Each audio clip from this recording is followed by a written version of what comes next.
Hey everybody, it's low carb and keto nutrition specialist Amy Berger bringing you the one and only Keto Without the Crazy. We have merch now. If you want a shirt, a t-shirt, a sweatshirt, a mug, glasses, check out the Keto Without the Crazy merch store. There's a link in the description. All right, without further ado, right into today's topic, and I have notes. I did a video not long ago on non-scale victories and why I don't like the phrase non-scale victories, because it kind of makes weight loss seem like the biggest thing, the most important thing. It's the yardstick by which against which we measure everything else. So the term non-scale victory, like, oh, I had all these amazing things happening, oh, but I didn't lose weight. So kind of along that same line, I want to tell you about 31 things that ketogenic diets are good for besides weight loss. That's a lot of things, 31 things. And that is not even an exhaustive list. It's only the ones I know about, like off the top of my head, or, when I sat down to make notes. But yeah, and out of the 31 things I'm going to mention, some of these have a large body of research supporting them. Like, it is undeniable, incontrovertible fact that keto is very effective for those issues. There are some other ones on this list where there is research, but it's not as robust. Maybe there's just less research, or it's been done on fewer people, but it is still there in the scientific or medical literature. And then there's a couple of them for which we don't actually have any published research, no clinical trials, at least none that I'm aware of. But what we do have are enough anecdotes, enough people, human beings reporting, hey, I did keto and this thing got better. And you don't need a clinical trial, you don't need a randomized controlled trial to tell you that something works when you felt it work. When you feel it working now, when you know it works in your body, you don't really care that there's no, like solid science supporting it. So all of this for these 31 things. And this is in no particular order.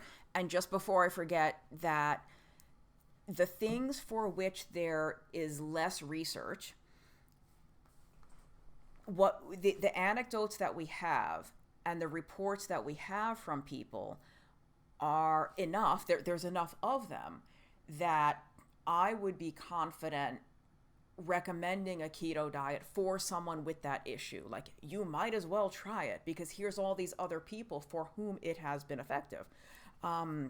Because with keto, when done properly with medical supervision, if needed, if you take certain medications or you have certain conditions, I have never seen keto make anything worse.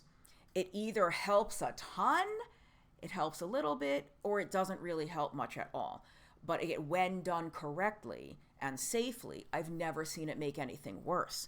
So if you are living with something that you are not sure if keto would help, you might as well try. You have nothing to lose except your symptoms, your issues that you've been living with forever that still haven't, resolved fully. So give it 60 days, give it 90 days, see how you feel. You might feel amazingly better. You might feel like a new person, or you might feel a little better, and that might be worth continuing keto. You might notice some kind of difference, or meh, it's kind of a wash. I really tried keto. I wasn't messing around with crazy wackadoodle internet keto. I did real, true keto, and it just didn't do that much. Okay, then you have the option of either keeping doing it or go back to what you were eating before. So, but it's worth trying is what I'm saying. And if you need help trying a real, no nonsense, well-formulated, scientifically based keto diet, check out the links. I put links in all the videos. Dr. Westman at Adapt Your Life Academy, we have a free course, a free beginner course for keto. It's literally called Start Keto Right. So if you've never done it and you're keto curious, I would do that because it's free. Or if you've been doing keto for a while, but you're not getting the results you want, then maybe you're not doing it. I hesitate to say this, but the right way. If maybe you're out there floundering, cobbling together a keto diet from 86 different influencers instead of following a tried and true clinically proven method like the one that we teach. Okay. Now, 31 things that keto is good for. I'm going to go out on a limb and say that a carnivore diet would probably be equally good or almost equally good or possibly better depending on the condition. I'll talk about that when I get to the specifics. That a carnivore diet would likely address these issues very well as well. I'm not sure when I'm going to publish this video, but Adapt, we have a course all about the carnivore diet that enrollment is open July 28th through August 4th, I think, 2025. So if this video is published sometime in that window, check out the link to the carnivore course because you can jump right in. Okay. These things are in no particular order. Type 2 diabetes, obviously, hello. I mean, there's very few things that are as effective for helping you to restore totally normal blood sugars and improve your insulin sensitivity than a ketogenic diet. So type 2 diabetes. Type 1 diabetes.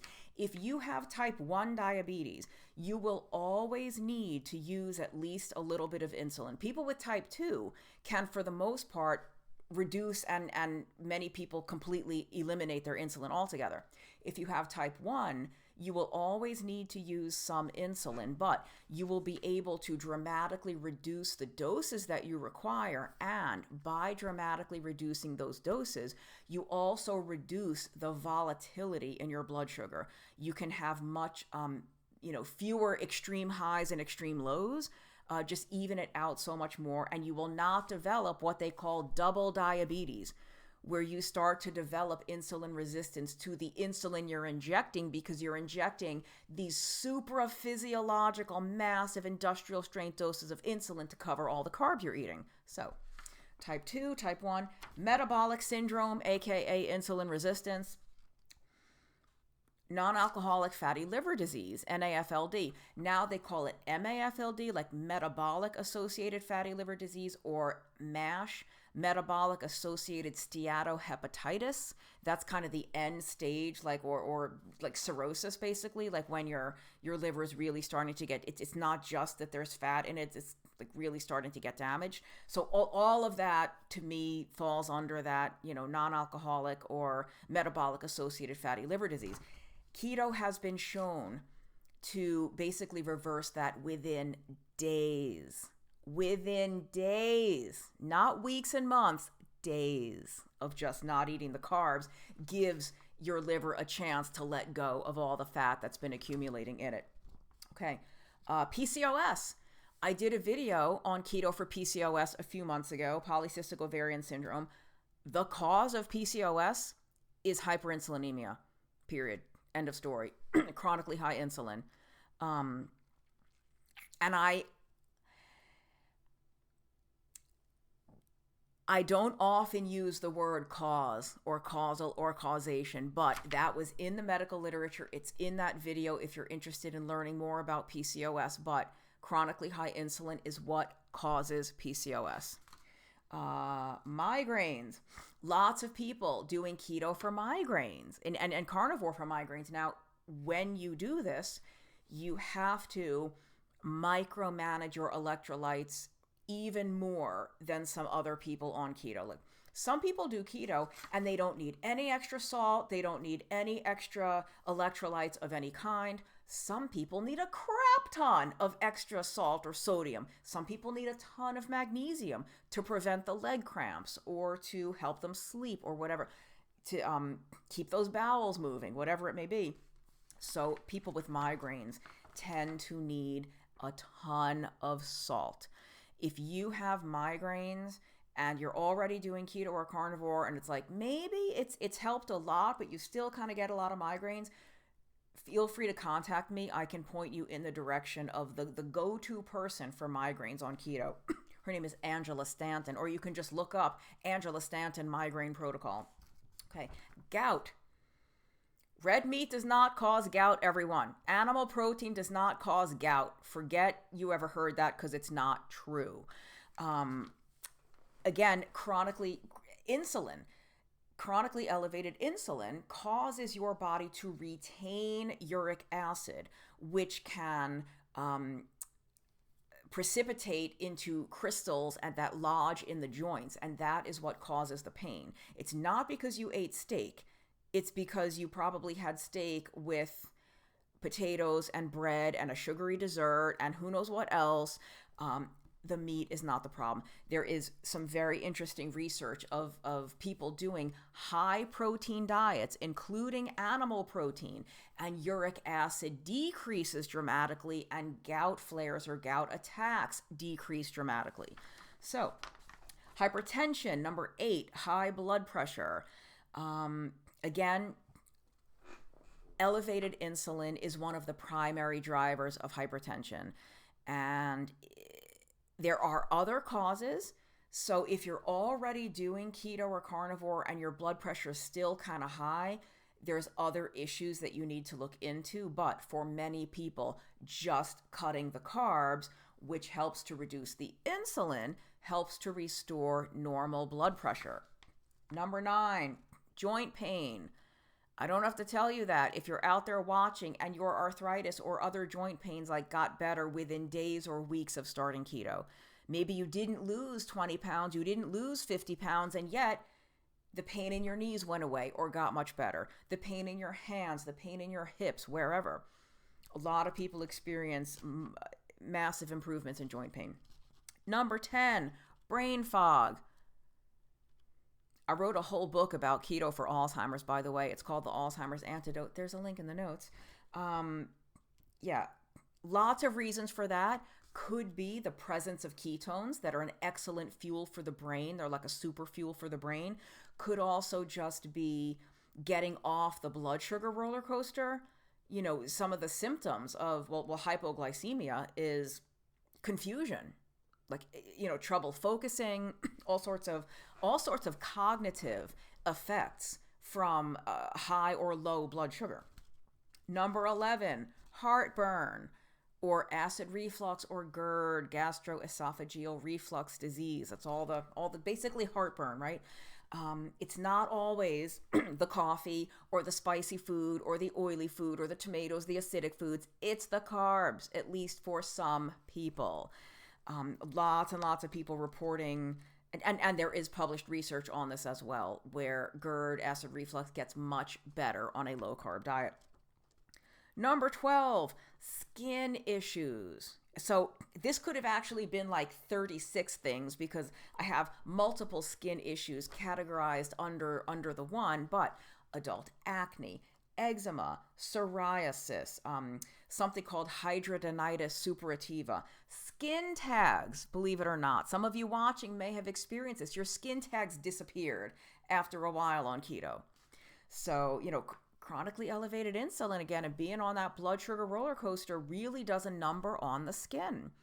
You can try all these lotions and potions and serums and stuff, and they don't really work that well, because the problem is coming from the inside. It's what your hormones are doing, and it's not, you can't treat it from the outside when the problem is coming from the inside. So that is skin problem. Number 13, hypoglycemia. If you have hypoglycemia, very low blood sugar, you need to eat carbs, I'm having low blood sugar, give me some candy. Well, yeah, that will help you acutely in the immediate sense. If you're about to pass out, or you're irritable and hangry and all that, yeah, get a little bit of sugar should be enough to correct that. But what caused the sugar to tank in the first place was the carbs you ate earlier, and you had an inordinate insulin response. Your insulin skyrocketed and brought the blood sugar down too low or too quickly. And then you have that panicky feeling, the sweaty, shaking, again, that irritability, that intense hunger. So keto is excellent. When you stop eating the things that skyrocket the insulin and cause that hypoglycemia, then you don't get hypoglycemia. Imagine that. Number 14, again, this could have been two, lipedema and lymphedema. These are two different conditions, but many people have both, so I lumped them together. Lipedema, I've done videos on this as well. By the way, if you want to look for any of these videos, I'm not going to link to like all these videos in the notes here. You can search within just my channel. You can search like Amy Berger's channel, lipedema or hypoglycemia, high blood pressure, and those videos will come up. Or feel free to contact me if you want more information, if you want links to videos or articles or published research. Link in the description to send me a message. All right, so lipedema and lymphedema is an issue of the lymphatic vessels, where the lymph is not traveling the way it should. Lymph does not have a pump, like the heart kind of pumps and moves the blood throughout your body. The lymphatic system does not have a pump. Lymph only moves when you move, like muscle contractions and moving is what moves lymph. But there are people with various injuries that prevent the normal movement of lymph. A lot of women that have had breast cancer and have had surgery have this problem with the lymph draining properly and stuff, and they get, excuse me, like really swollen and stuff.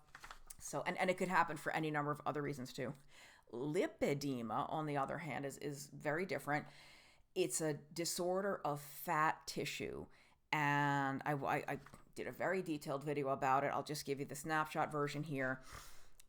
It is not because you eat too much and don't move enough, but it is an abnormal fat accumulation.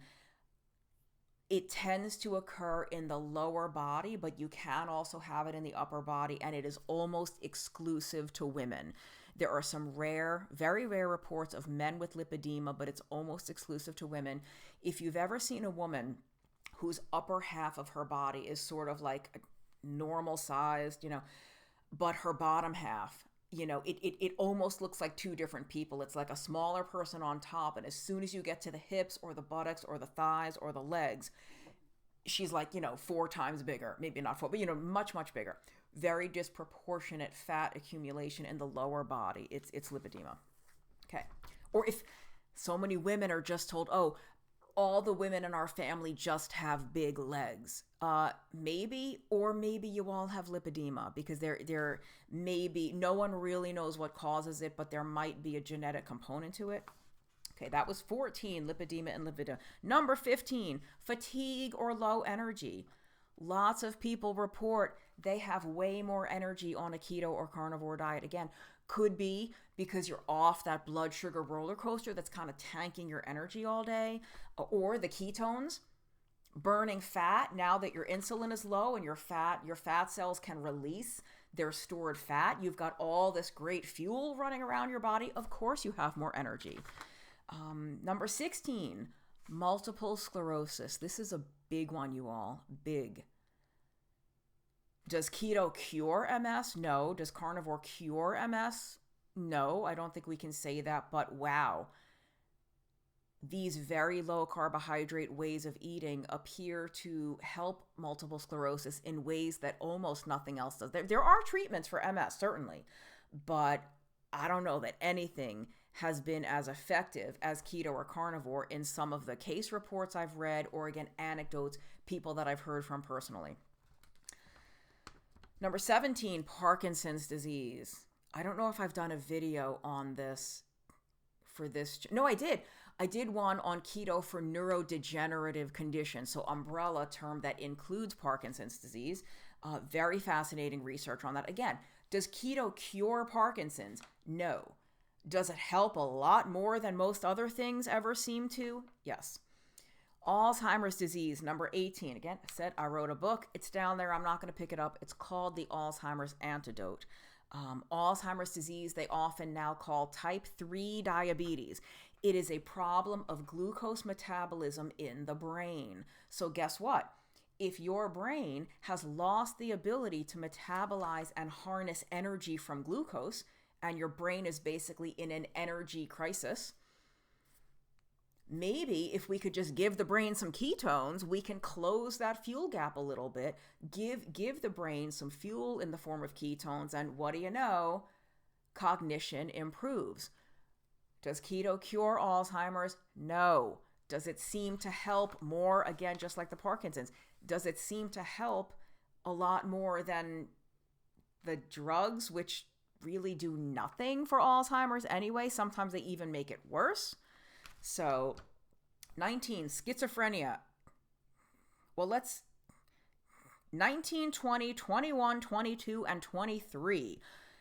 Schizophrenia, bipolar disorder, anxiety, major depression, and OCD, obsessive compulsive disorder. There is some really encouraging, heartening, fascinating, promising research coming out, a ton of it over the last few months, on keto for mental health. Keto, I mean, the case reports are mind-blowing, no pun intended. I mean, just flabbergasting. People with lifelong or nearly lifelong mental health problems basically reclaiming their lives with a keto diet, you know, feeling like lifelong schizophrenic hallucinations gone, decades-long major depression gone, OCD, obsessive compulsive behavior is gone.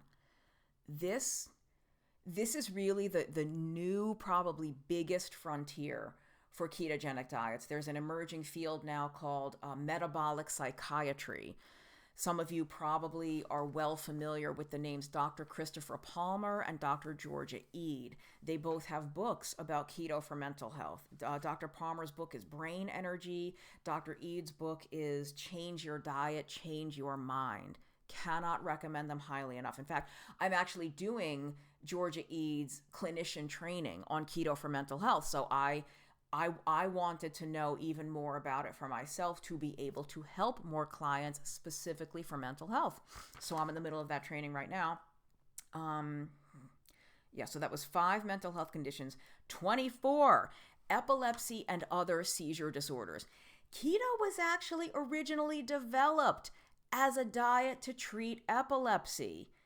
It's kind of this like fun coincidence that it also helps people lose weight and lowers the blood sugar and does all these other amazing things we've already talked about. So yeah, epilepsy and there's numerous other disorders and conditions that cause seizures, and keto is good for a lot of them. Now, does keto help everybody with epilepsy? No, it doesn't.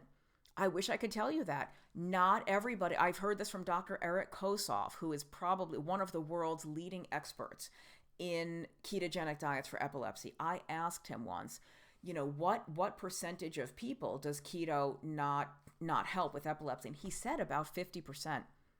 And if you are working with Dr. Kosoff and his colleagues, the dietitians they have there at Johns Hopkins, you are doing keto the right way.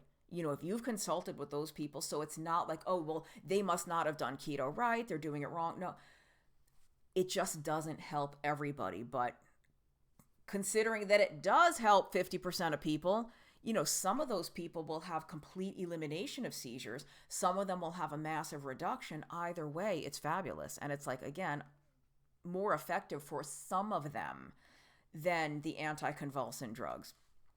So, number 25, GLUT1 deficiency syndrome and other rare inborn genetic errors that affect metabolism. GLUT1, G-L-U-T, is a glucose transporter. They abbreviate it GLUT. Your cells, there are many different types of glucose transporters. GLUT1, I think, is one of the most predominant. It's like all over the place. Like, different cells and different tissues have different forms of glucose transporters, but GLUT1 is really critical, and it's I might be speaking out of turn. I might be wrong here, but I think it's like predominant. It's the most prevalent one in your body. And there are people born with GLUT1 deficiency. Their body just does not make a lot of this GLUT1.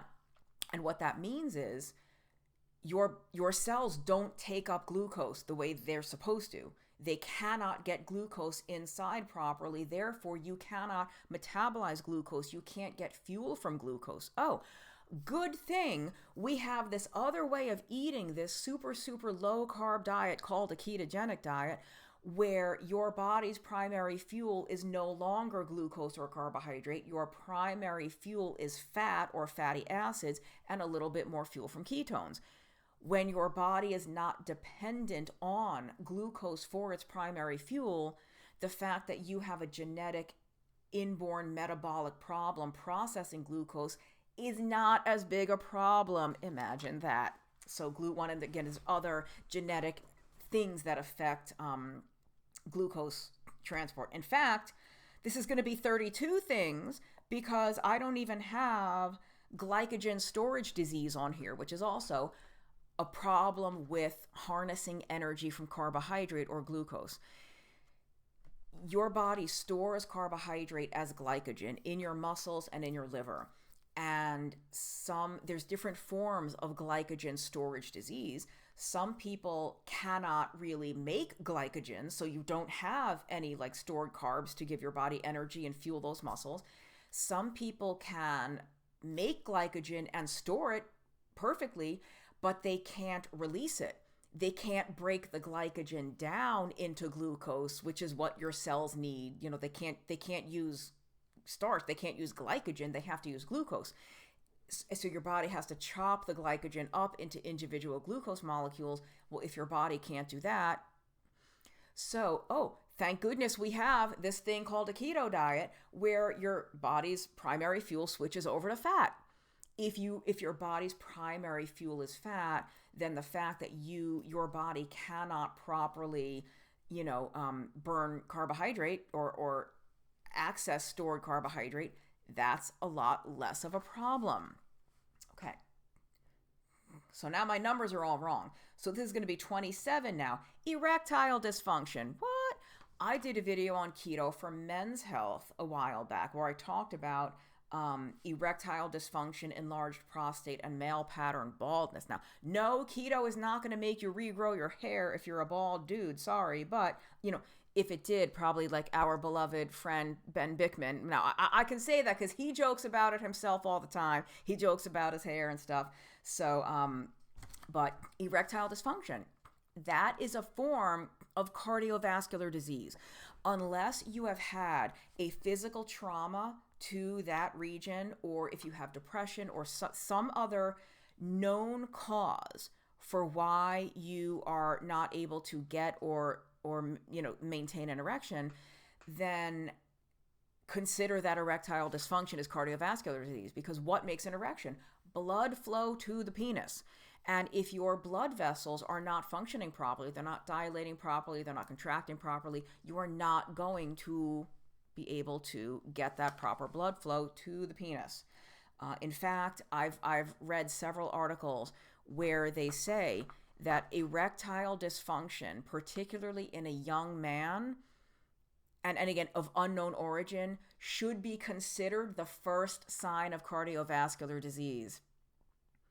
Don't wait till you drop dead of a heart attack. If you have erectile dysfunction and you can't figure out why, you're probably hyperinsulinemic or on your way there, like on your way to metabolic syndrome, but your blood vessels are already not functioning properly, likely because of the influence of hyperinsulinemia. That leads me into number 28, cardiovascular disease or dyslipidemia. Dyslipidemia is where, not to be confused with lipedema, dyslipidemia is where you have high triglycerides and low HDL and a preponderance of LDL particles that are small dense. I think it's called pattern B, and that is more closely associated with atherosclerosis and cardiovascular disease compared to LDL particles that are what they call large and fluffy or pattern A, and where your triglycerides are nice and low and your HDL is nice and high. So dyslipidemia is when those ratios are off and the particle size is not what we want it to be. And cardiovascular disease also. You know what doesn't cause cardiovascular disease? Saturated fat, red meat, animal products of any kind that has long since been disproven, like decades ago, and it's still, these myths still persist. But I would say one of the main causes of cardiovascular disease is chronic hyperinsulinemia. I know I'm a broken record, but it's a fact. What can I say? And there's other things. There's smoking, there's stress. I'm not saying that metabolic syndrome or insulin resistance are like the only thing that causes cardiovascular disease. They're not by a long stretch, but they are a major contributor. Okay, so now I've lost my numbers, I guess. I added the glycogen storage, so we're one up. So 29, heart failure. Yes, heart failure. Heart failure, to me, is different from cardiovascular disease. Cardiovascular disease is really where, like, it's more the blood vessels and the arteries and stuff, like if your coronary arteries are all calcified and hard and blocked and all that. But heart failure is when the muscle, the cardiac muscle itself, is not pumping as strongly as it should. It's not contracting as powerfully as it should, so it's not sending the blood out the way it's supposed to. So there's you can get fatigued, very low energy, because your cells are not getting the oxygen and the nutrients they need. You have like low exercise tolerance. You can barely get up a flight of stairs, depending on how severe it is. There are documented cases now of keto reversing heart failure.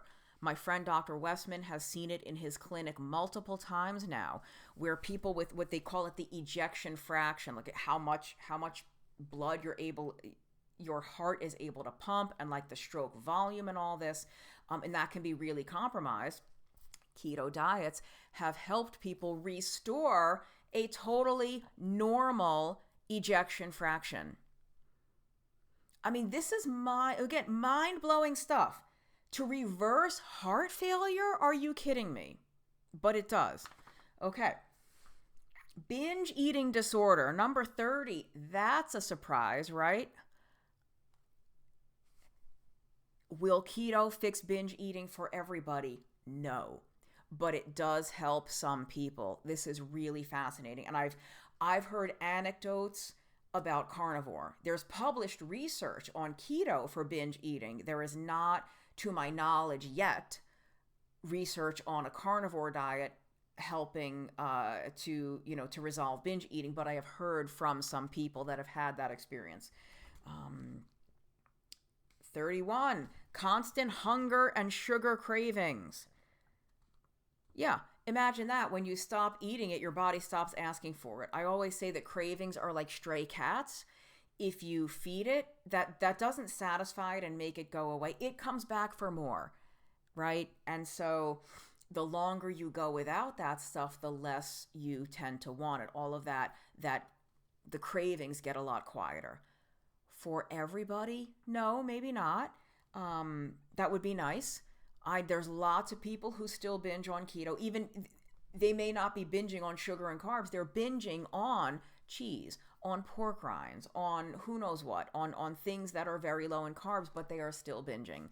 So, I wish that I could promise you that if you are a binge eater that keto will magically help you. I can't promise you that, but it might help a lot.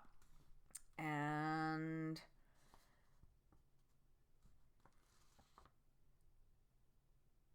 now I've lost track of where I even was. Yeah, I talked about the binge eating and the constant hunger and sugar cravings. It can be a lot easier to stop binge eating when you're not craving all that stuff. I think your brain, like, you really do kind of rewire things to some extent the longer you follow a keto or carnivore diet. It really, truly, that food noise gets much quieter. 32, I guess we're at now, is all kinds of GI and digestive stuff. IBS, irritable bowel syndrome, Crohn's disease, ulcerative colitis. We have a fair bit of published research on all of that. And carnivore, this is one case where a carnivore might be even more effective for you, because if your keto diet still includes certain plant foods that are causing these reactions and causing this GI distress, well, then you might feel keto will probably help you a lot, because the total amount of that stuff is very limited, especially if you follow something like keto the way we teach it at Adapt, or the way Dr. Westman teaches it, phase 1 in our book, End Your Carb Confusion. The total amount of fiber and plant matter that you're eating is very limited, but even that limited amount might still be triggering some unpleasant issues. And so if you go carnivore and remove all of that, that tends to take people over the finish line, so to speak, or to resolve those last lingering symptoms of irritable bowel, Crohn's, colitis, and all that stuff. Okay, that was 32, I guess. And I'm going to say 33 now, because I didn't have kidney disease on here. And I know you're like, what? Kidney disease? I thought keto was really bad for your kidneys. Everyone says protein is bad for your kidneys. No. I did a video, is protein bad for you, or is keto bad for your kidneys, or is protein bad for your kidneys? Totally blew the myth out of the water, because it is a myth. And there's some nice research that came out not long ago that keto diets can actually be beneficial for people with kidney disease, or CKD, chronic kidney disease. Why? Because the two biggest causes of chronic kidney disease are type 2 diabetes and high blood pressure. And we already established way earlier in this video that keto is excellent for totally resolving or reversing type 2 diabetes and hypertension. So to the extent that a keto diet can massively improve or completely resolve the two biggest causes of kidney disease, then it kind of makes sense that keto would be good for kidney disease. Sorry, I'm getting a little bit passionate right now. If you have end-stage renal failure, then now you want to have medical supervision with a keto diet if you have kidney disease regardless.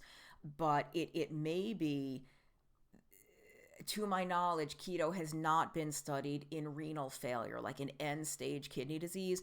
But as far as stage 3, stage 1, 2, 3, keto has been proven to be beneficial for kidney disease. So if I've kept track of the numbers correctly, which it's entirely possible I haven't, that was not 31 things, but 33 things that keto is good for besides weight loss.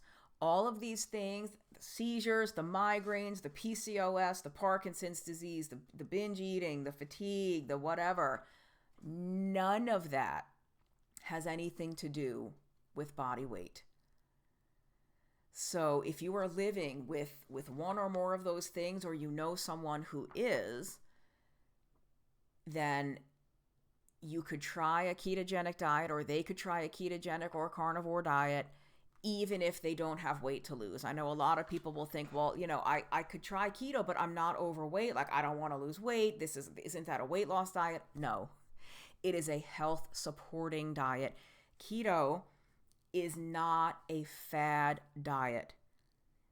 And it is not just any old diet, same old like anything else.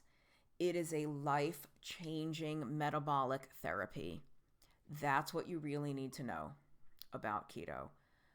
Don't let anyone tell you that it's some kind of wacko fad or it's dangerous. You do have to do it properly. You can run into problems if you don't do it the right way. Again, if you want to know how to do it the right way, check out the link in the description to the Start Keto Right free course, or read my book, End Your Carb Confusion, that I wrote with Dr. Westman. And also, if this video is being published between July 28th and August 4th, if you're interested in learning how to do carnivore the right way and the safe way, check out our Carnivore Made Simple course. Okay. And that was 33 things keto is good for besides weight loss. Thank you for watching, and whether you have weight to lose or not, keep the crazy out of your keto.